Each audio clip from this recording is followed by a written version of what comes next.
दोस्तों, इस वीडियो में मैं आपको ऐसी 7 जगहों के बारे में बताऊंगा जहां अमीर लोग अपनी मेहनत की कमाई को नहीं लगाते हैं। आपने कभी विचार किया है कि कुछ लोग बड़ी आसानी से पैसा बना लेते हैं, जबकि बाकी लोग जिंदगी भर संघर्ष करते रहते हैं? इसका कारण ये नहीं है कि वो कितना रुपया कमाते हैं, बल्कि ये है कि वो अपना पैसा कहाँ नहीं लगाते हैं। अमीर लोग एक ऐसा फाइनेंशियल प्लेबुक फॉलो करते हैं जो आम जनता के साथ कभी शेयर नहीं किया जाता। आज मैं उन 7 जगहों का खुलासा कर रहा हूं जहां सच में अमीर लोग अपना पैसा कभी नहीं लगाते। ये फाइनेंशियल जाल शायद आपको सीधे साधे और जिम्मेदार लग सकते हैं, लेकिन ये धीरे धीरे आपकी दौलत बनाने की क्षमता को खत्म कर रहे हैं।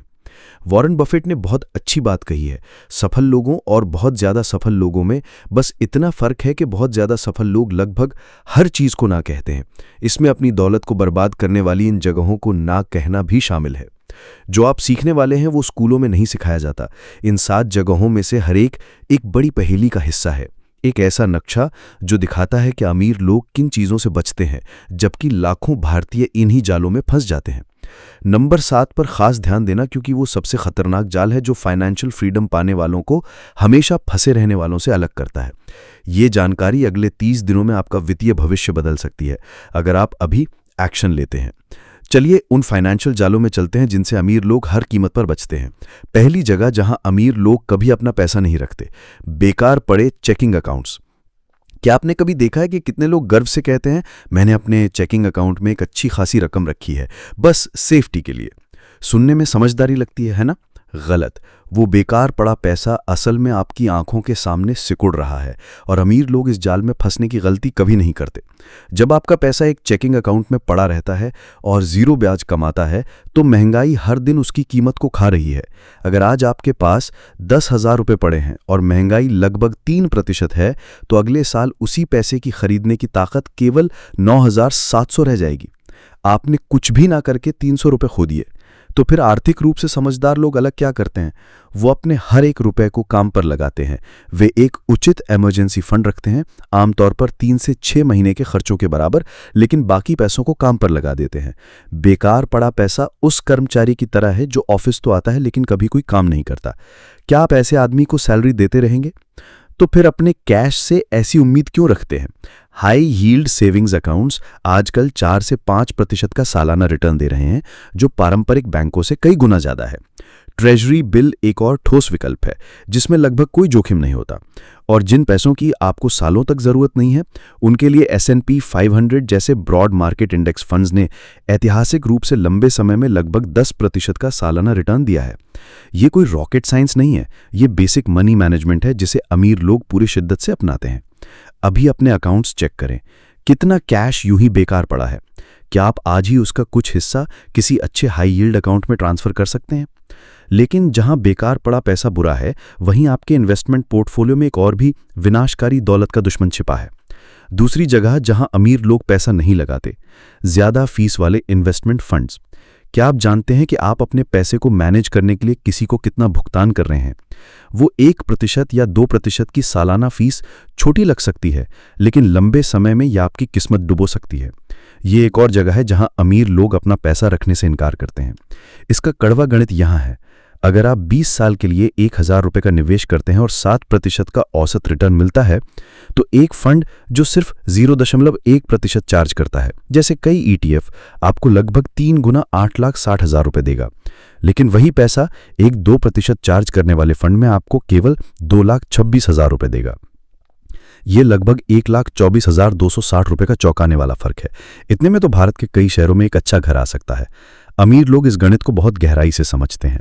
वे जानते हैं कि फीस उनके खिलाफ उतनी ही ताकत से काम करती है जितनी ताकत से ब्याज उनके लिए काम करता है। इसीलिए वे सबसे कम फीस वाले विकल्पों की बेरहमी से तलाश करते हैं। वे एक्टिवली मैनेज्ड फंड्स के लिए प्रीमियम कीमत चुकाने के विचार पर हंसते हैं, जो वैसे भी शायद ही कभी बाजार से बेहतर प्रदर्शन कर पाते हैं। अमीर लोग लगातार इंडेक्स फंड्स और ETF को चुनते हैं जिनकी फीस बहुत कम होती है। कई अच्छी कंपनियां बेहतरीन विकल्प देती हैं जिनके एक्सपेंस रेशो 0.03% जितने कम है। ये 10,000 रुपये के निवेश पर सालाना सिर्फ 30 रुपये है। इसकी तुलना उस 200 रुपये से करें जो आप एक एक्टिवली मैनेज्ड फंड के लिए चुका रहे होंगे। 2% फीस देना 1 साल या 1,000 रुपये को स्टोर करने के लिए सालाना 2,000 रुपये का किराया देने जैसा है। क्या आप अपनी कार को स्टोर करने के लिए इतना पैसा देंगे? अभी अपने 401k या IRA या PPF स्टेटमेंट्स की जांच करें। आप वास्तव में फीस में कितना भुगतान कर रहे हैं? अगर ये 0.2% से अधिक है तो आपको बदलाव करने पर विचार करना चाहिए। अरे, इससे पहले कि हम अगले वेल्थ ट्रैप पर चले, क्या आपको यहाँ तक की जानकारी मददगार लगी? अगर आपने कुछ नया सीखा है जो आपके फाइनेंस में मदद कर सकता है तो एक सेकंड निकालकर नीचे कमेंट्स में यस लिखिए। मैं हर कमेंट पढ़ता हूँ। लेकिन जहाँ ज़्यादा फीस बुरी है वहीं कुछ और भी जोखिम बढ़ा है जिससे अमीर लोग प्लेग की तरह बचते हैं। तीसरी जगह जहां अमीर लोग पैसा लगाने से बचते हैं, हॉट ट्रेंड वाले इन्वेस्टमेंट्स। इसमें अभी इन्वेस्ट कर दे, ये तो बिल्कुल फट रहा है। सुना सुना सा लगता है। शायद आपने टिकटॉक या इंस्टाग्राम पर ऐसे वीडियोस देखे होंगे जो वादा करते हैं कि कोई अनजान क्रिप्टो करेंसी आपको अगले 5 महीनों में करोड़पति बना देगी।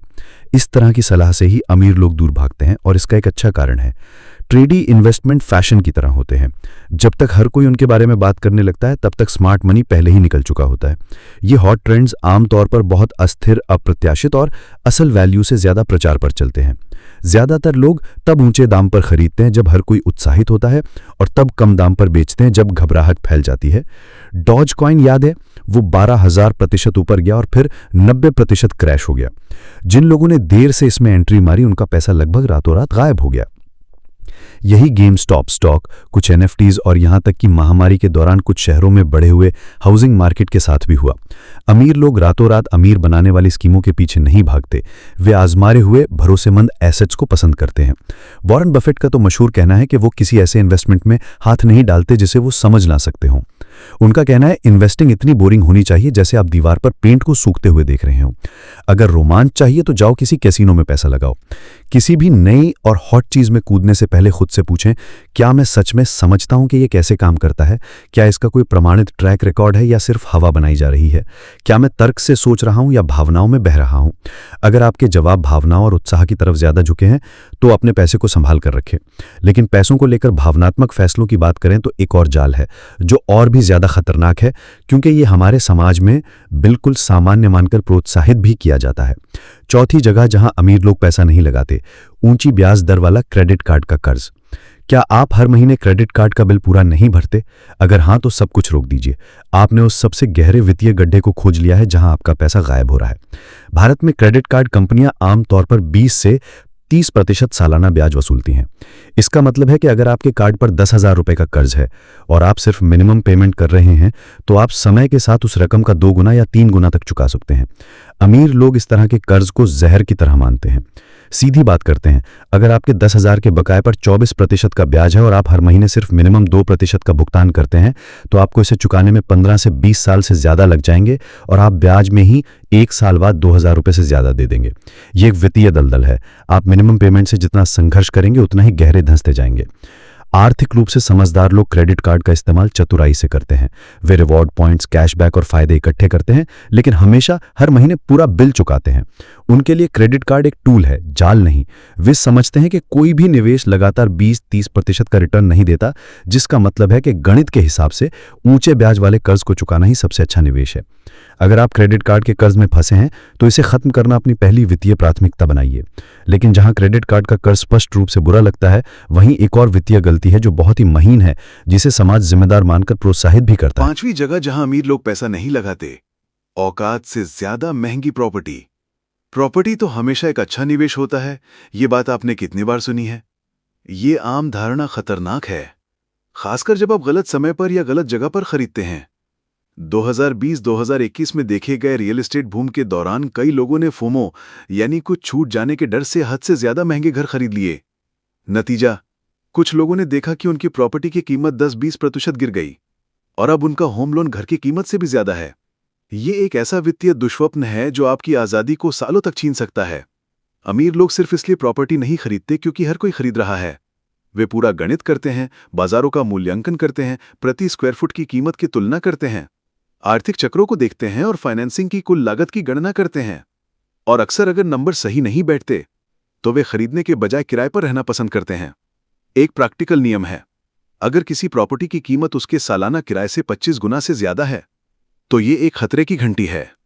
मैं आपसे जानना चाहता हूं, क्या आप कभी किसी ट्रेंडी इन्वेस्टमेंट या महंगी प्रॉपर्टी के चक्कर में पड़े हैं? शायद क्रिप्टो, मीम स्टॉक्स या मार्केट के पीक पर घर खरीदना?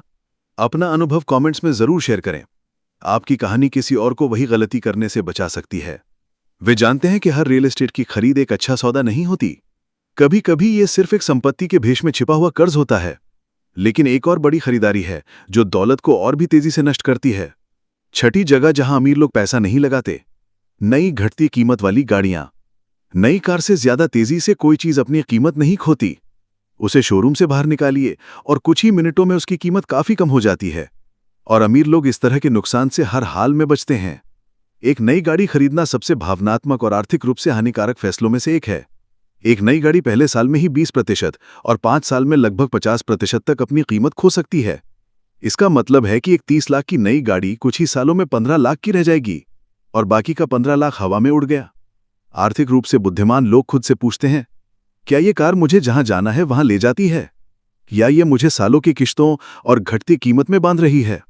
कई करोड़पति अच्छी तरह से मेंटेन की हुई पुरानी गाड़ियां चलाते हैं। वे 2 से 4 साल पुरानी कारों को पसंद करते हैं, जहां ज्यादातर कीमत पहले ही गिर चुकी होती है।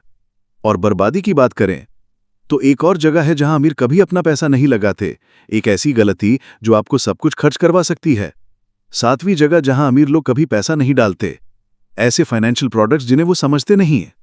अगर आप 5 मिनट में ये नहीं समझा सकते कि कोई फाइनेंशियल प्रोडक्ट कैसे काम करता है, तो आपको उसमें अपना पैसा नहीं डालना चाहिए। बस ये शायद ये सबसे खतरनाक दौलत का जाल है। लाइफ इंश्योरेंस के साथ जुड़े investment plan, variable annuity, structured notes, इन प्रोडक्ट्स में आमतौर पर छिपी हुई फीस, कंफ्यूजिंग क्लॉज और ऐसे वादे होते हैं जिन्हें पूरा करना मुश्किल होता है। वे जटिल दिखने के लिए डिजाइन किए जाते हैं, लेकिन अक्सर सिर्फ जोखिम और लागत को छिपाते हैं। हाल ही में एक रिटायर्ड टीचर को उनके बैंक के सलाहकार ने एक कॉम्प्लेक्स इक्विटी लिंक्ड एन्युइटी बेच दी थी। उन्हें बताया गया था कि इससे उन्हें शेयर बाजार जैसा रिटर्न मिलेगा और कोई जोखिम नहीं होगा, जो खुद एक खतरे की घंटी है। 148 पन्नों का कॉन्ट्रैक्ट पढ़ने पर पता चला कि मार्केट कितना भी अच्छा प्रदर्शन करे, उनका रिटर्न 3% पर कैप किया हुआ था और उस कमीशन पर काम करने वाले सलाहकार को उनकी 30 लाख की रिटायरमेंट सेविंग्स पर 8% का मोटा कमीशन मिला, यानी लगभग 2.4 लाख। एक ऐसे प्रोडक्ट के लिए जो उनके हित में था ही नहीं। अमीर लोग पैसा केवल वहीं लगाते हैं जहां वे ठीक-ठीक समझते हैं कि ये कैसे काम करता है, ये कैसे बढ़ेगा, इसमें क्या जोखिम है और क्या लागत शामिल है। वॉरेन बफेट कहते हैं, रिस्क तब आता है जब आप ये नहीं जानते कि आप क्या कर रहे हैं। उनके पार्टनर चार्ली मंगर ने तो इससे और भी साफ शब्दों में कहा है, अगर आप कुछ खरीदने जा रहे हैं तो ऐसी चीज खरीदें जिसे कोई बेवकूफ भी चला सके, क्योंकि देर सवेरे कोई ना कोई बेवकूफी उसे चला रहा होगा। किसी भी प्रोडक्ट में निवेश करने से पहले खुद से 3 प्रमुख सवाल पूछें। पहला, क्या आप ठीक से समझते हैं कि ये रिटर्न कैसे पैदा करेगा? दूसरा, इसकी फीस क्या है और इस व्यवस्था से किसे लाभ होता है? और तीसरा, किस स्थिति में आप पैसा खो सकते हैं? अगर आपके पास इन सवालों के स्पष्ट जवाब नहीं है तो तुरंत वहां से हट जाएं। अमीर आपसे ज्यादा स्मार्ट नहीं हैं, वे बस इस बात को लेकर ज्यादा अनुशासित हैं कि उन्हें अपना पैसा कहां नहीं लगाना है। इन 7 दौलत बर्बाद करने वाले जालों से बचकर आप पहले ही 95% भारतीयों से आगे हैं। अब मैं आपसे सुनना चाहता हूं, इनमें से कौन सा वेल्थ ट्रैप आपके लिए सबसे ज्यादा रिलेटेबल था? क्या वो बेकार पड़ा चेकिंग अकाउंट है, ज्यादा फीस वाले निवेश, या शायद वो कार की ईएमआई? इस वीडियो को 1 से 10 के बीच में रेट करें और मुझे कमेंट्स में बताएं कि इसे देखने के बाद आप सबसे पहले कौन सी वित्तीय आदत बदलने जा रहे हैं। आपका कमेंट किसी और को भी प्रेरित कर सकता है जो उसी चुनौती का सामना कर रहा है। याद रखें, यह सिर्फ पैसा कमाने के बारे में नहीं है, ये उसे रखने और बढ़ाने के बारे में है। और इसकी शुरुआत उन वित्तीय गड्ढों से बचने से होती है जिनमें अमीर कभी नहीं गिरते।